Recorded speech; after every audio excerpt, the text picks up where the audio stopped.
Okay. Kevin and Stacy, you're headed to build. Tell me what's been going on in your business, what you're doing. So we've been really busy. Um, yeah, I mean, we've had a really good year. Last week we got, I don't know, 3 or 4 new listings, I can't remember, and picked up a couple of new buyers. Um, anyway, we're busy. I Good. know there's people that are not, but we've had a really good year. I'm happy to hear that. What do you think has made the difference in your year? I don't know. Just the ebbs and flows. Yeah, ebbs and flows, it's just real estate. We And we it's just business as usual. And we were traveling the first half of the year quite a bit. right. y- Transaction You count probably low. Yeah, transaction counts low, but price points higher. okay, that's fascinating. And are you working with buyers or working with sellers? A little bit of both.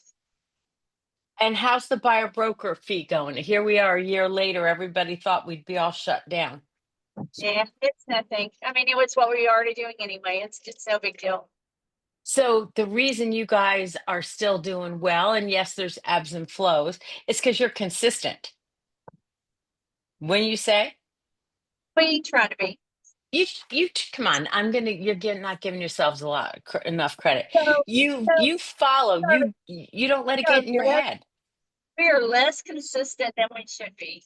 I mean, if we really worked a little bit harder, we probably, I mean, I know it would be so much better, but we're comfortable where we are. So that's all that matters. That's good. Yeah. Well, have a fantastic time at Build. How far out are you before you get Uh, there? oh gosh, an hour. Oh, okay. Good. Yeah. So we get to talk for a while. I love it. Who else is on the call? Let's see. Sammy is letting her note taker in. Allow recording. Bill Lowry, are you there? Haven't seen you in a while. How are you? See if Doing he's well. Can you done. hear me? Yeah, we can hear you. Are you driving? I am also driving. I'm always driving at this hour, it seems. So That's okay. We're so happy that you're here. So, how's your business doing? July was low on transaction count, but I probably will have my best year ever. Um, it's Great. just everything's clicking, and a couple big new construction deals, and some commercial work that I'm doing. So it's been a good year. Okay. Are you doing anything different to make it your best year ever, or is it just you've been consistent and these are the things that are finally coming into play that you've been working on for a while? Consistent. I mean, the residential thing that I implemented about a year and a half ago was signing up for that client giant that many people talk about. So I use it for home anniversary gifting. And Okay. because I know when I try something new, I know I need to give it some time. I actually talked to Hmm. the guys. It's like $75 or $79 a gift. And I said, what if what kind of discount can you give me if I just buy, this was like last January of 24, if I just buy 100 of them, right out of the gate.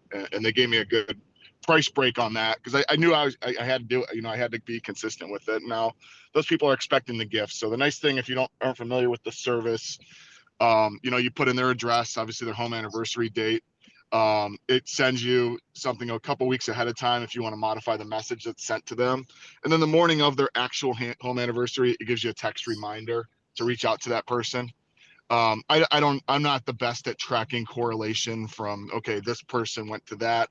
I do know where people came from, but not necessarily like, oh, was it this touch? Because I think sometimes it's impossible, to tell that. So I probably got 125 people that are getting that gift at this point.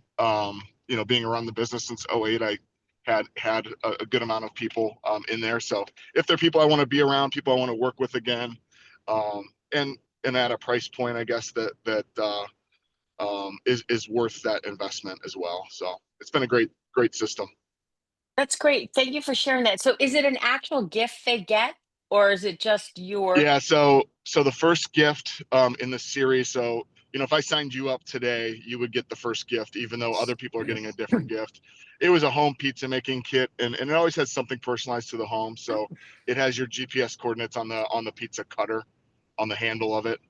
I love The that. second year is kind of like a Spanish themed olive oil cutting board, and I think either the GPS or the address is on that.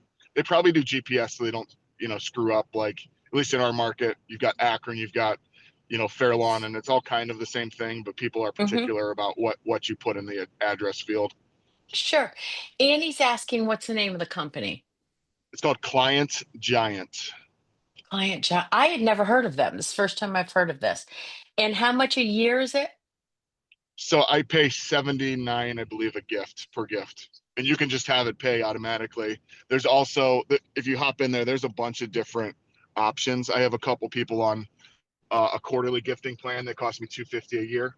These are kind of my Okay. super refers, and they send pretty good gifts. Like, and it'll be timely. It'll be beach towel, like really nice beach towels, or I think that right before this summer they sent them like a waterproof speaker for the beach, kind of thing. Wow. And then they have like if you're selling multi-million dollar properties, they have like some really cool client experience stuff. It's designed by a real estate agent, so it really is intended for our industry. Where I don't have all the details in front of me, obviously, but it Hmm. goes from, hey, you're under contract here, you need this. We're about to you're about to move, and it sends them 25 moving boxes, and then that kind of thing. So check it out. It's pretty. There's some cool things in there. And I looked at it at first and I said, I could send a gift for cheaper than that. And then I realized the problem, then they're not going to get a gift at all and nothing was going to happen. So popping by someone's house and giving them something is not going to be my style ever. But giving somebody a high quality gift, my financial guy sends me something every Christmas, and I take a picture of it and send it to him and thank him. That's a, It's normal. I love that. So it's Client Giant. Correct. Cool. All right. And also with the home anniversary, we're the only ones that would like know that that's the date. So that's another thing to kind of set you apart, because it's a weird time of year often. So I think that's really cool. Those are great touches and it's a good investment. Does it come branded with your name on it? it does, they know who it's from, but the item is not branded, which I prefer it to be that way personally. Oh, you do? Okay. Yeah. The only reason I was asking that is because I know Cutco brands their items and they talk about when it's a branded item, then it can be 100% tax deductible. Got So it. the investment on that, but just something, everybody does their taxes different. You all talk to your accountants about that. Yeah. So, all right. Sarah, good morning. Good morning. How is everybody this morning? We're all doing good. Sammy Good. is here. How's it in Kentucky? Hot. So hot. Yeah, it's hot here in Connecticut too. How's Yeah. your business going this year, Sarah? It's been very good. Very good. I've been very busy. Listings come easily to me. That's my mantra. And so that's what happens. And it's just been a very fruitful year so far. And um, probably had the most challenging deals I've ever had in my career that finally closed. And same lender, same, just all lender problems. But we learned a lot. We learned a lot of patience and just trying to be sympathetic with they're both buyers, and it was Mhm. just beyond frustrating. Because Now in this look at, business, we think as a seasoned real estate professional, we like to think that we can control every transaction and keep it on the train yeah, tracks and get it to the yeah. station on time and have everything done. And sometimes we have to step back and realize, you know what? We just don't have that much power. Mm. Sometimes things are totally out of our control. And the best thing that we can do is just keep everybody from going off the deep end, and just lots of challenges. So it's been a learning experience for sure. I love that part, Sarah. Do you? Which part do you like, Sammy? Going off the deep end. Yeah. Well, you know how they are. I mean, it's I do. every hiccup is such a huge deal to them because everything is still so unknown. And it's just, I had a lady come in the office the other day and she said, I just don't know how you do this. You just have a gift for this. And I said, well, we see the happy endings all the time, so it's easier for us to have that calm affect and calm them Hmm. down. But it's been busy, been busy. That's great. I have a quick question for you on that. So you said it had to do with mortgages. Mhm. Looking back, is there anything that you could share that might help agents from getting in that situation? Was there something they didn't know about? What was going on there? Okay. So the buyer is only as ever good as their lender or their cash. Hmm. And it comes down to that. So as you're representing sellers, we have to kind of step out of the accepted practices. And as we form these relationships with lenders, get to those relationships where you can pick up the phone and call them and say, hey, what's going on here? What can we do to help get this to where we all want it to be? Or what can you tell me that I can share with my seller to keep them from wanting to withdraw from this transaction? The first one was a buyer. I had the seller, they chose to use this lender that was a private money lender. They're a repeat investor. And I had never used this lender before, and I'd never done a private money sale, believe it or not. And it just went from closing in 6 weeks to probably closing in 10 weeks. Oh, Just wow. Okay. ridiculous, just ridiculous. And then when we got all the papers closed, their attorney that they've used with this lender before looked them in the eye and said, don't ever bring me another deal from this lender. I will not work it. So Interesting. sometimes, like I said, things are out of your control. But what can you do? You can just ask lots of questions, from the get-go. If it's a lender you don't know, just say, what is your expected turnaround time? What is your usual time to get this stuff done? What's your close date? Just ask lots of questions. And that way, the more information you have for your seller, then you can prepare them for the outcome, and they're not just waiting in limbo, not knowing anything. Agreed. Asking great questions is always the most important thing that you can do. So thanks for sharing that. Yeah. Samia, how's it going in California? Good morning there. You and Evelyn Good and morning. Annie are all up early. Good morning. It's starting to move again, and we had a little lull last month or just earlier this month. Can't wait for this month to be over. That's not a good mindset. Um, Still there's tomorrow.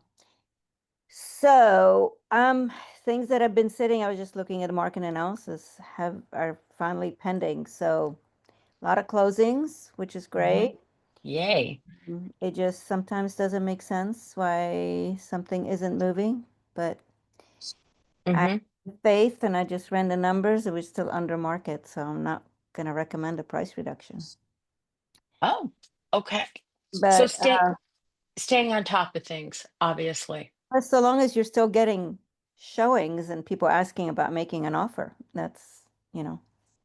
Sammy, I just had this conversation yesterday with another agent because I have a listing that is just sitting Mm-hmm. and there's no rhyme or reason for it. Yep. And so this agent's, really good friends. And I just said, hey, I got to pick your brain on this one. And she said, remember, now we're in Kentucky, so we tend to lag behind the West Coast market by about 2 years. So when you guys were having multiple offers, we were not. Hmm. But she said, right now, what we're looking at is a repeat of the 2015 market when things were not selling quickly. They were lingering on the market, and the aspects of the home. For instance, this house is a one-level basement with a partial, or one-level house with a partial basement, and the laundry's in the basement. Mm. And it's 575,000, which is an upper end home in my market. Mm-hmm. And it's the little quirks like that, or a 2-story house with all of the bedrooms upstairs, no main floor master, that are making these houses sit on the market longer, waiting for that special buyer. Yeah, And no, so I it's have these conversations that we have to have. And man, if you guys have any words of wisdom, how I can help this seller to just be patient, because what happened was when we listed the house, I overestimated our interest. I prepared them for a very quick sale. The market is a fickle thing and it made me a liar. So now I'm trying to reposition expectations. What can you tell me? Well, you can't control the market, so you have to tell them that, hey, this is what the market showed me at the time. In my situation, we have more people on vacation than I've ever seen. I mean, I had an agent tell me my client is gone the entire month of July, but they're interested in this house. And I'm like, wow, entire month of July. Haven't gone on vacation like that in, I don't know, 20, 30 years. So, more and more people are going on vacation. And I think that's one factor that's hitting us here. But people are coming back. People are doing multiple offers again. I just saw a contingent offer, which I haven't seen in forever. I had an agent call me and ask me if my client would consider a contingent offer. So the market is fickle. The market shows us who's in control. But I would just tell your client, I mean, do the market analysis again. That's what I'm doing. And I'm going to show my client. He wants to pull the staging. He wants to move back in. And I'm like, no, don't do that. You know, we're still having activity and you don't want a vacant house over the weekend while you're still bringing your old furniture back. So I think patience and the fact that you've had all these years of experience to trust why they hired you in the first place. You know, in my situation, I have a house that has 2 easements on each side, and it's freaking some people out. And then Mm. and then we have to provide historical disclosures. So they bought this house 3 years ago, and so I have to bring in the disclosures from when they bought and from when their seller bought because the seller had flipped it. So it's a lot of paperwork in California, period, let alone having to go have the buyers read that much historical. So I know I don't want to recommend a price reduction because it's still below market, but so long as we're still getting showings. But in your case, just hang in there. I mean, if you don't need an adjustment, but remind them why they hired you, to trust Mm-hmm. you and have the faith, and remind them it's summer. Yeah, exactly. Exactly. Anybody else want to jump in? I saw Brad there for a minute. I want to make a comment and see your Oh, opinion because please. so I have a seller who doesn't want to price his house. He wanted me to put it on the market without a price. I said, I can't do that. He says, "Can't you just," he just said, can't you just have your agents just who are interested? Because I put my coming soon sign and it's a beautiful house. It's a colonial, which we don't get many of. And he said, you know, just have them come and show it. I said, first of all, I can't do that. It violates clear cooperation. Second of all, he goes, well, I don't want to price it. We have a price in the listing agreement. I don't want to price it yet. It's a very unique community and it just attracts people who pay crazy money. And he goes, you know, when I do an IPO, people just tell me, put me in. I said, okay. My husband is a serial entrepreneur. We've done gazillion startups. I have an MBA in finance. I know what I'm doing. I've been in this business 38 years. This is not how this market rolls. This is not how realtors work. They're not going to bring in a buyer not knowing the price range and get them attracted to a house that they can't afford. Right? So he just wants to have the last word. So I'm having a pricing event. I'm going to do a contest. Whoever guesses the right list price, sale price will get something fun. But I mean, I haven't dealt with a personality like that in a long time. Any advice? Somebody wants to have the last word, thinks they know more than you. That is a great idea. A pricing Mm-hmm. contest? Oh That's yeah, a great idea. we used to You do know what that. Sammy, you know what they're doing out in Arizona right now? They're starting to bring in auctions. Yeah, Mm-hmm. I thought And about that. they auction it and they do set a low price. Well, that's the But they're thing. allowed to take an offer at any time, right? Up until that auction. Yeah. And you can get more. You can get a lot if that's No, that but kind of house. Annie, to do an auction, I actually thought of auctions because I used to be involved with a company that did auctions. You have to have a minimum. He does not want to have that either. And I wouldn't waste my time. It's a $4 million house, Peggy. I'm not gonna I have it. I know that, Samia, but just think about this. If he's Down here? indecisive now, No, no, no. I have the listing. I have a oh, you price have oh, you listing, put a price on the listing. but it's not something he wants to publish.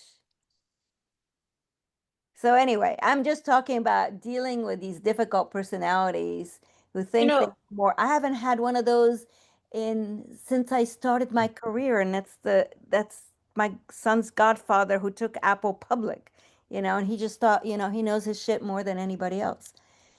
We had 3 MBAs in the room, and the sale didn't Oh. happen because of the egos, not mine, that's the other two people. there was, do you remember Berkshire Hathaway Prudential, whoever it was called at Yeah, the they time? did a price range. They did a value range. I know. Yeah, that was their whole marketing Yeah. was value range pricing.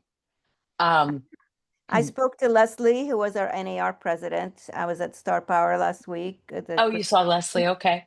and she goes, "Yeah, we don't do ranges, but she said just do the contest like you were thinking of doing." And I said, "Yeah, I might just have to do that." But yeah, she's great. You guys should check out Star Power Conference. I'll send another And reminder. and next week, while I am on the cruise, Leslie is going to be hosting Wake Up Wednesday. She's going to be bringing a lot of training to you guys, all that good stuff. The Leslie that I'm talking about? Are you talking about our Leslie? No, I'm talking about the former NAR president, Oh, Leslie. no, no, no, no, no. Our Leslie is involved Okay, with NAR at a very high level. okay. But she's got a lot of good stuff done. So sorry about that. That's okay. Um, Brad, how are you? Morning, everybody. Doing good. Morning. Morning. Yeah, doing good. Doing good. So what would you say to Samia? How would you deal with a difficult client that doesn't want to put a price on a listing? Well, So, correction, we have a price. He just doesn't want me to make it public. Okay. Doesn't want the public to know the price. well, so who does he want to sell to? Like, does he have an idea of He how it's, I mean, if he doesn't want to he wants to publish it, create this huge excitement, which we've been doing because the house is being prepped and painted and doing all that stuff. I put my coming soon sign. And I'm getting inquiries of people I thought I could show, and now I can't show. So with this pricing event, they can come and see it. They just can't show it. But he just wants to create this pent up demand and have people throw prices at me. And I'm like, dude, without seeing it, they can't do that. Has that Mm. ship sailed? Maybe he's remembering, the market where He people doesn't were even just, live in my market. He he lives doesn't on, even live in your market. this is an inherited house. And he lives on the other side of the bay, lives in Oakland area. But the thing is, this little community is is just unique because there's some homes with huge lots on a river. People are buying $5 million homes that are remodeled and tearing them up and redoing them. I mean, it doesn't make any sense, but it's the aura of that neighborhood. So he's drank the Kool-Aid, and my buddy is an expert in this neighborhood. Across the street, I've talked to him many times, and I even brought him in yesterday after we staged, and he goes, "Yeah, he upped his price maybe by 100,000 from when we spoke the last time." And he goes, "Yeah, don't overprice it because you don't have a huge yard like the other homes. The other home that he's comparing himself to is 1,000 square feet bigger." And I'm like, all that is logical. This gentleman is not logical. So, we'll see what the pricing thing, I don't want to capitalize this meeting. We'll That's see what- okay. We'll see Sammy, what do you the guys do a pricing is. presentation of offers? Pardon? Is that, I don't know if that's a thing where it's called a presentation of offers, where you, okay, so here, if there's a lot of competition for a house, you can say, we're not going to show any offers to Oh, the yeah. sellers until, Sure, but you have to have a price to start with to do that. I do and that he all doesn't, the time. and you can't set like a super low floor. Well, Like, I oh, mean, no. Ooh, he doesn't like low. He's thinking, I said, can I even say you were looking for 4? He goes, no. 'Cause I could see him already thinking, the other house sold for 5. Why can't I sell my house for 5? I'm like, your house is nothing like that house. So hopefully, I mean, we have a price. And now that all the inspections are done, I'm feeling more comfortable with the price in the 3s, in the low to mid 3s. So we'll see what the people say. And I'm hoping he just thinks nobody's going to buy before mid-August, because that's when people come back for vacations to put their kids in school. I'm like, well, don't you think they'll be busy with their kids getting into school instead of going to look at a house? well, okay, so why not just set the price that he wants and just list it the way he wants it? It'd be nice if I knew what he wants. I know what he wants to end I- up in our market. You don't want a price where you end up. You want multiple offers, Yeah, which is yeah. exactly what you're talking about. And that's what I want. I set an offer date and get it done in a week. But somehow I feel this guy is so greedy that even though he has no invested capital other than the remodeling, minimal stuff he did, he inherited this house. Be thankful this came to you, right? It's not his parents, it's his aunt. So it's like, Slight left onto McKinnon Street. anyway, it's gonna be okay. Yes? It's interesting. Kevin, I was going to go to you and say, Yeah. what would you do, Kevin? Well, so one of my favorite terms is the market's going to set the rate. And I use Coke for an example. If Coke were to drop their rate on a can of Coke to 25 cents, what would Dr. Pepper do? What would Pepsi do? You've got to get them to think as a consumer. He's thinking as a seller right now, but he's got to think as a consumer. So whatever that mentality, whatever he can relate to, that's what you've got to get him to think about. Now, you know what I Because think of? Not Coke. I got to think of a stock price where somebody overpriced it and they didn't get the draw that they were expecting. That's how I'm going to get them. yeah, because you've got to get him to think about from a consumer standpoint. Yeah. But you could assure him that if you list it at 2 million and it's a $4 million house, he's going to have A lot of offers. a ton Yeah. of trees cut out because Yeah, we had that because of the- discussion, just price it under 3. And he goes, oh, people aren't going to jump that high. And I'm like, from one thing you're saying they are. market sets the rate. Yes, It doesn't matter what the product is. Yeah, no, I agree with you 100%. Well, thanks, everybody. Go on to You're the next welcome. person, Peggy. Hey, Sammy, Okay. one last thing. Yes, ma'am. So, you know, Sarah. I'm thinking about your person, and all of his decisions are ego-driven. And if I were going to profile this guy, I mean, I'd have to get into ChatGPT. And I would go to that buyer predictor tool that Phil Stringer has and put everything in there and give this guy, you know, as much data as you can. But even though he's not thinking logically and making decisions from data, it's all about the ego, right? So stories sell and facts tell. And you might just ask him the questions or ask ChatGPT to give you the questions to ask this guy. Yeah. But if I'm thinking about him, he seems like he is maybe a retired professional that doesn't have a lot to do. And this is a new pet project, and it's all about the ego that he can tell everybody, well, you know, my home sold for blah, blah, blah, blah, blah, blah, blah, you know.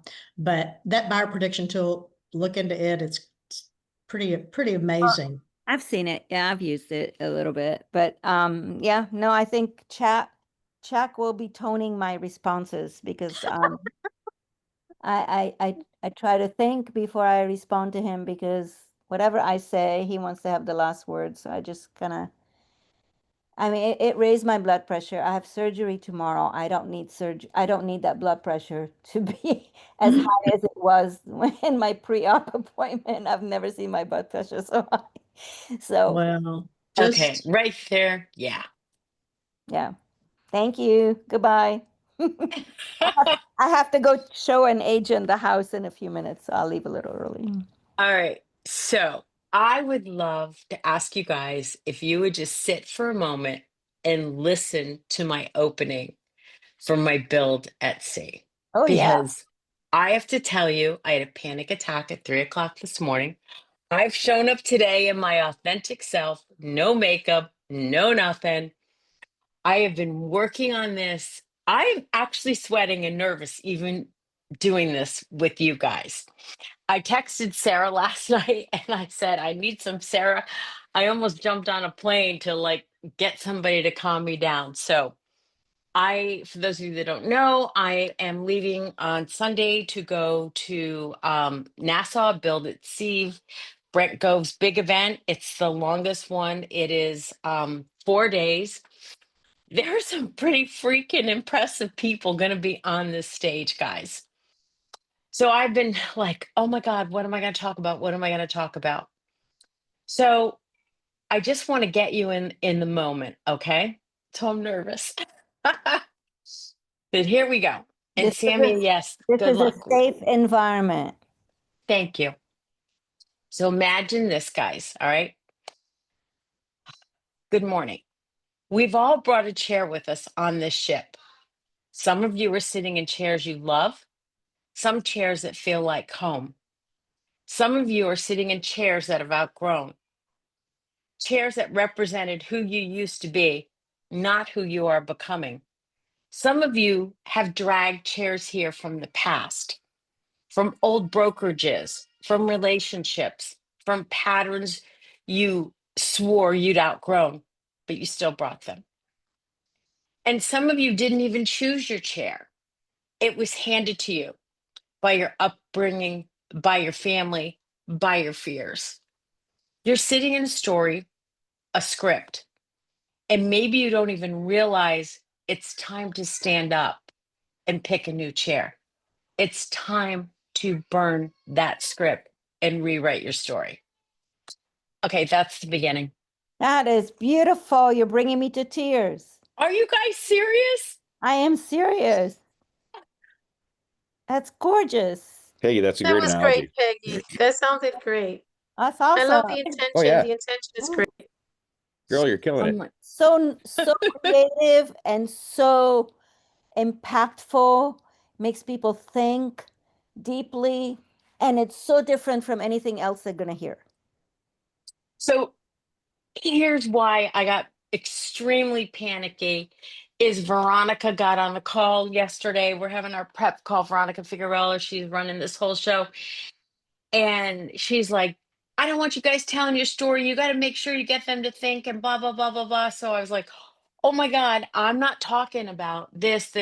I'm talking about what I want to talk about is else is going to teach them AI. I'm going to teach them prospecting. I'm going to teach them this stuff they've heard a million times. But if you are not willing to step into your role and be where you are, all that other stuff can just stay right on the ship. Absolutely. So, all right, do you want me to go on to the next part? Sure. Okay. Yep. yes. I'm taking over the meeting. Sure. So I got a couple of them, but so the first slide is I wish I knew how to Dee Dee, I wish you were here with my slides. I have a woman in a field carrying a chair. You can do it. And then in the next one, I have a woman standing on rocks overlooking the ocean, and she's in a red dress. And you see the back of her. So the next one is going to go on. And I don't know if I should get too deep in this, but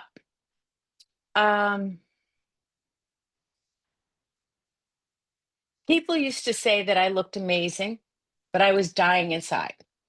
I wore my grief like a beautiful dress, and no one asked what was underneath, what was really going on, because I was performing, higher achiever, fixer, leader, the one who made it all look good. But I was sitting in a chair that no longer belonged to me. For 32 years, I wore the title of the wife of an alcoholic. But on the outside, I was the boss, the CEO, the everyone came to look at. I looked good in that damn dress, but I was living through hell because I was performing the story that I had been handed to me, trying to keep the peace, trying to fix the ending, trying to prove that I could love someone hard enough to rewrite their script. And then he died anyways. After he died, I stayed in a leadership role in Rhode Island. The truth is, I wasn't at my best. I was grieving, and the chair I was sitting in as CEO was crumbling. So at this point, the slide is a chair on fire. Oh, then I'm sorry. Then there's a chair about prior to my husband's death. I talk about there's a bunch of chairs. It's blue with a yellow chair, and it says the chair of opportunity. And I talk about that while my husband was in the hospital, Gene Frederick came to visit, and he came under the pretense that he was teaching at my office. But he really came to New England to go visit Jason Gessings. And he walked into my home after this meeting, and he looked at me and he said, "We're moving to EXP." And I looked at him and I said, "What are you, crazy? Have you told Susan yet?" So I'll get a little bit more into that. My point is here, I want people to know that when Jean talks about the first closest friends that didn't come, I want people to know that there are opportunities out there that just, it may not be that day, but don't get discouraged if you're talking to someone, if you're trying to be get someone to be recruited, and I'm not going to use that word, but join your organization. I want people to know it took me 4 years, and I had to go through so many other things because I wasn't ready to give up that role that I was in. So the chair of opportunity, that I talk about that. I'm nervous with you guys. All right, is this captivating so far? Yes, Are you? it is But very I captivating, was and just I gonna am ask sitting on the edge of my chair. Yeah. Somehow when you were starting this, and I didn't realize you were gonna make it about your journey, I felt like saying, you gotta talk about people should listen or read the book Worthy. Because Oh, somehow to me, and I spoke about that when I was speaking at the conference last week, and people are like, "What's that book?" And I'm like, "Oh my goodness, that is an amazing book. We all need that feeling that we are worthy and a reminder." But somehow in there, I think you can interject that because you're worthy of expanding your organization. You're worthy of being successful. You're worthy of being the best person you can be for yourself, not for anybody else. okay. Somehow, I love it. I thought you were going there. No, it is about a worthy thing.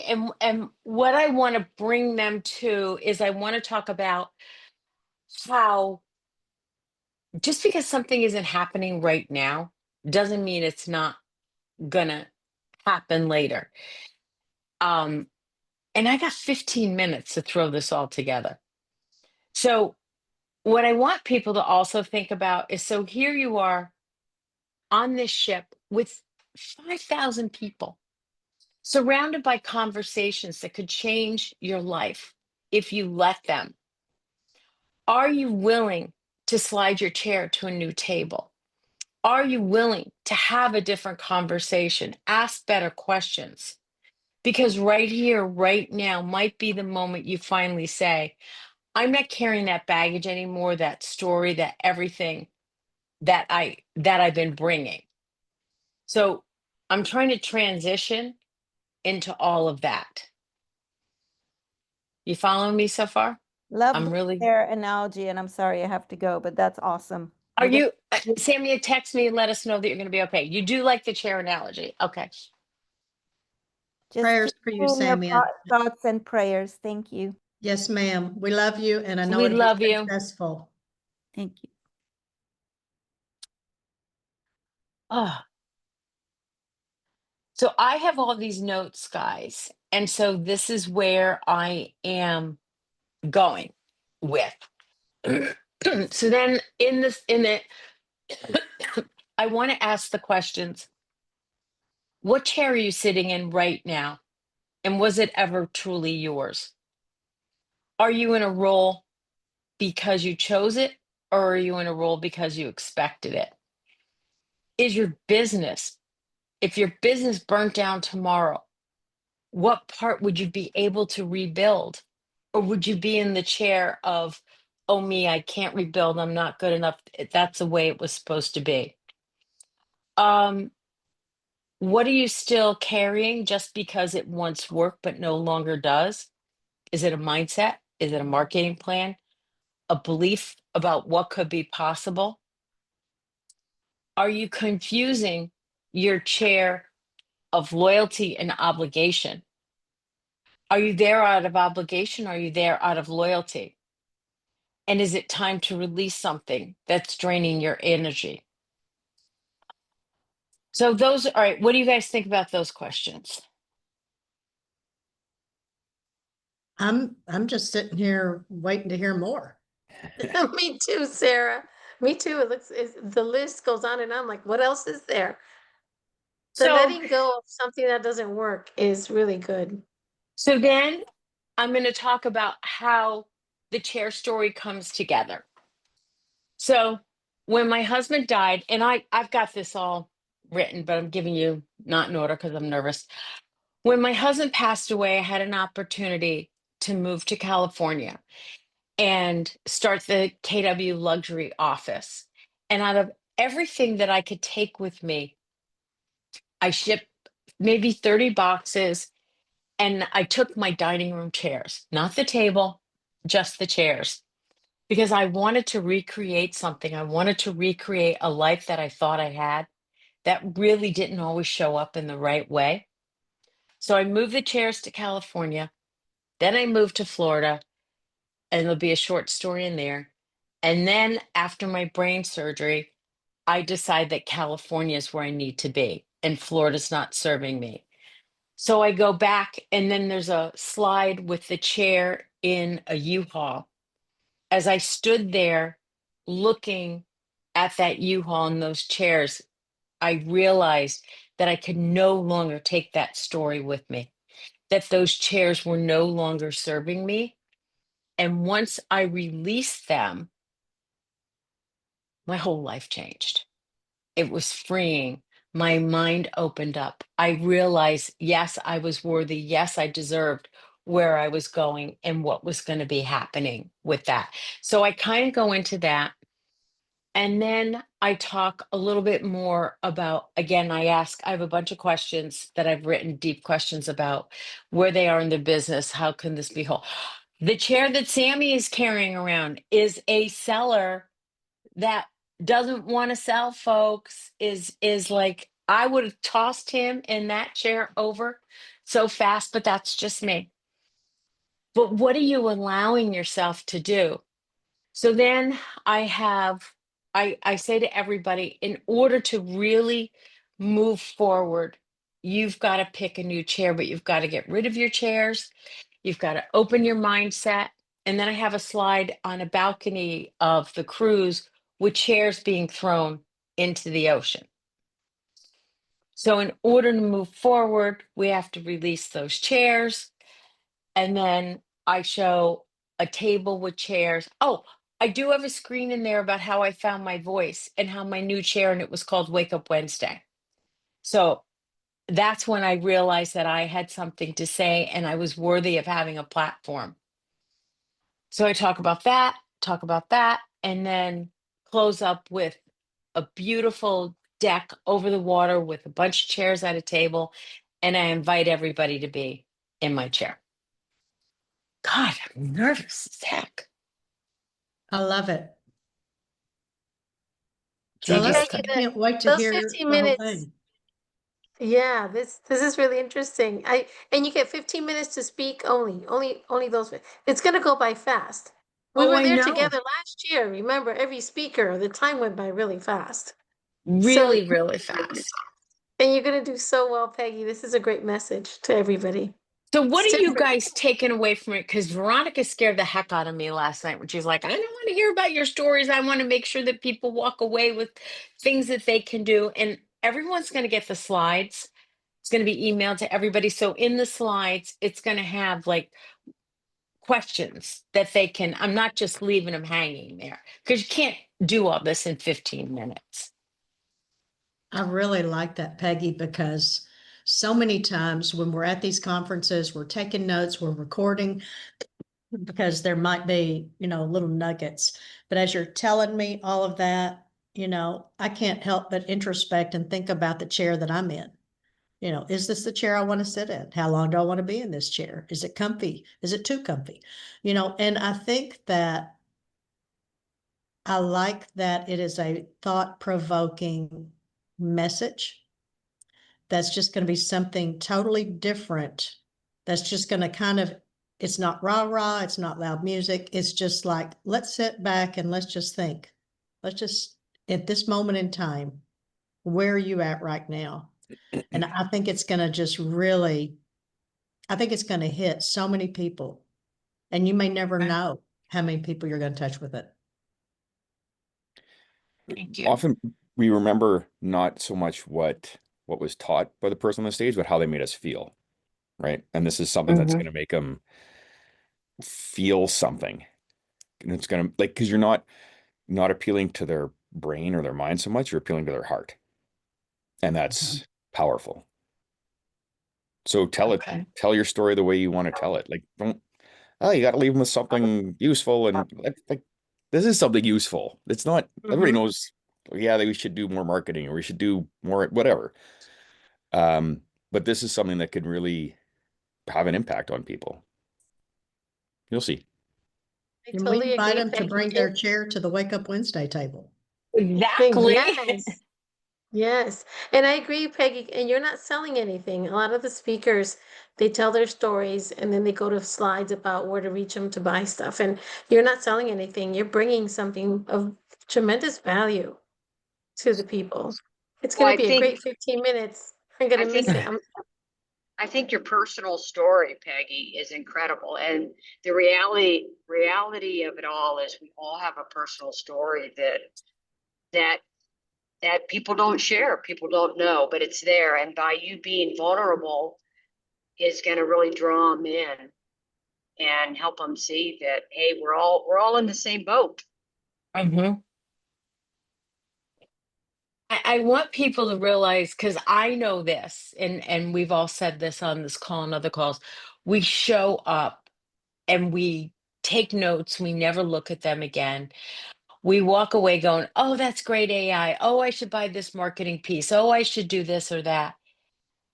But if we don't have a clear freaking head, if we aren't willing to move to the next chair, if we're stuck where we are, we could spend all the money in the world going to these events, but we got to move forward. Got to pick a new chair. Oh my God. Are they going to This put a is chair on stage with you? that's exactly what I'm going to ask them to do is have a chair, even if it's just a director's chair, that type of thing. I've got pages of notes. I have been writing, rewriting, and yes, it will all come together. I know that it will. Um, I just wanted your guys' opinion on that opening, on how you felt, and were you able to did I suck you in enough to keep you going? I love that chair analogy. I really do because everybody says I want a chair at the table. I want a seat at the table. Oh, this table's not working. This is this group of people or whatever it is. But sometimes it's the chair. We never think of the chair. It could be too comfy, like Sarah says. You're in a comfort zone. Get out of that chair. Get yourself a little uncomfortable or whatever. But yeah, it makes a lot of sense, Peggy. I love this. Gonna do great. I'm looking for hard criticism, guys. I'm not looking for a lot of love. Kevin, what do you think? Kevin will give it to me straight. Okay. So from if you think about it from Veronica's viewpoint, it's doesn't sound like what she's looking for. But if everybody gets on stage and tries to teach you something, tries to give you stuff to take back and implement, as far as you're gonna do this and you're gonna do that, you get in the weeds. You get too much in the weeds. But I think what you're doing is more thought provoking as far as what could be. And what, hell, we've all been kicked in the teeth with friends that you think, oh, because I'm doing well here, they're gonna see that, they're gonna automatically want to come. And they all went, I don't want to even talk to you about it Mm-hmm. until it's their time. So I think that what you're saying and what you're bringing is thought provoking enough to it's going to add value to the price of the ticket. Okay. And she will not let you sell anything. I mean, that is no selling, no selling, no selling. I mean, she's like, if you sell something, you will never be back on a stage with me, which I think is good. I agree. Well, There's too many unfortunately, of them. a lot of people are selling. Mm-hmm. Yeah, there's way too much of that at these conferences. And, you know, sometimes you just got to interrupt the train of thought. And I think by doing what you're doing is a good way to just stop and, here we are halfway through the year, just over halfway through the year. And what a perfect time to do some self-reflection and just invite everybody there that, take some time on this ship away from your business, maybe away from your family, and really hit these questions and evaluate your chair. Do you know what Mm-hmm. your chair is? And you can always invite them to reach out to you offline and I have a see. QR code that's going to go up at the end that people can sign up to join Wake Up Wednesday, because that's a freebie. That's no sell. And I'll capture their information. I like what you just said, is to interrupt the train of thought right now. And that's what I want to do. I want to make, me, guys, I want people to think. I want people to stop just, I see people in the chair with wheels on it and they just keep rolling, rolling, rolling. Whereas they're going nowhere. And if we don't change our mindset, it doesn't matter how many of these trips you're going on, nothing is going to change. Janet, you're quiet over there.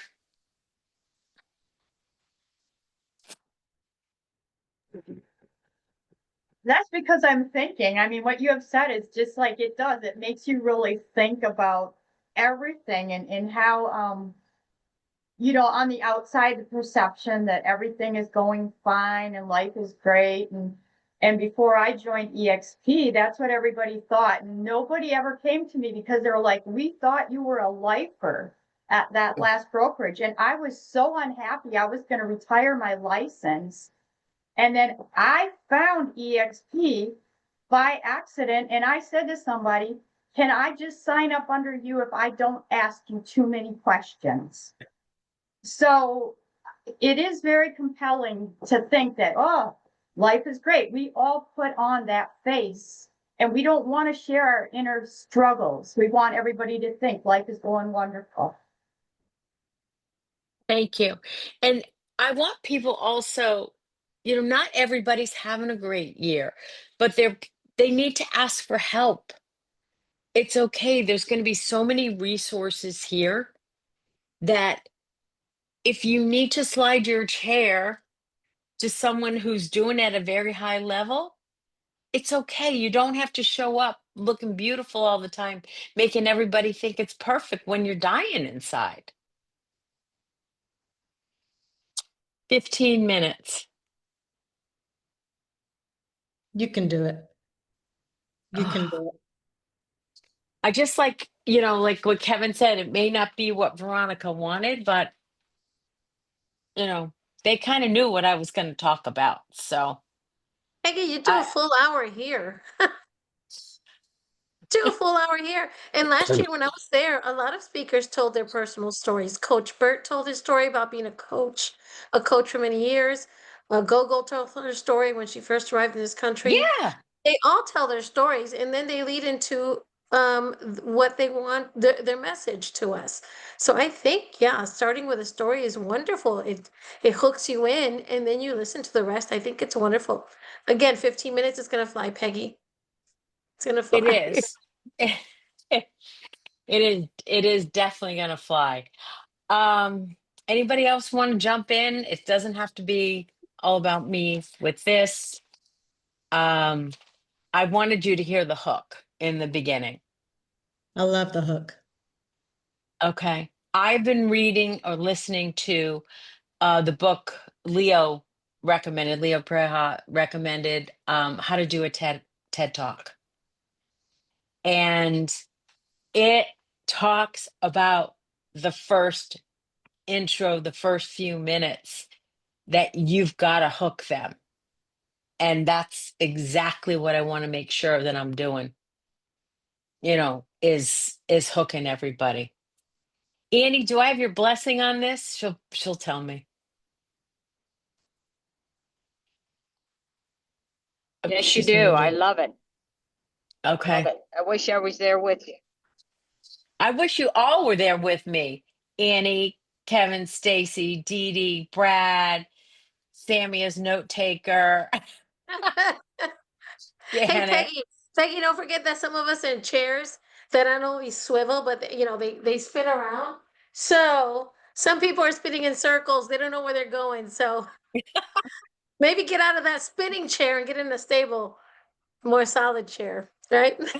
I love This is that. so much fun. This is so much fun. You're gonna love it. I'm super excited. I want to bring value, and it's a huge opportunity to, you know, represent Wake Up Wednesday because that's the chair that I got, and that's where I found my voice. And I want to obviously get it out there that we've got a great group, get more people to join in. Um, yeah.